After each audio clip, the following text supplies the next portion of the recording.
एकदम साइलेंट और शांत होकर देखो क्या दिखाने वाला हूँ मैं आज। चुपचाप। यही तो होता है ज़िंदगी का असली मकसद। अभी तक सिर्फ देखा था कि यार मकड़ी किस तरह से अपना जाल बुनती है। देखो भाई क्या टैलेंट है। हम लोगों को, हम इंसानों को लगता है कि हमारे अंदर दिमाग है, हमारा एआई आ गया और हमने बहुत ज़्यादा तरक्की कर ली। मैं कहता हूँ हमारे बस पूछो ही मत।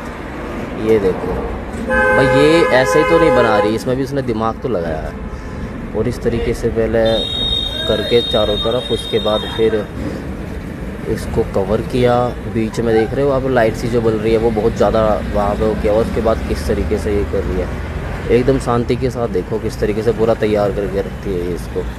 भाई ये है असली टैलेंट, मकड़ी का जाल। समझ में आई कुछ बात? आज मुझे बताओ। देखो साइलेंट होकर देखते हैं एक बार, बिल्कुल साइलेंट होकर एक बार ध्यान से देखो।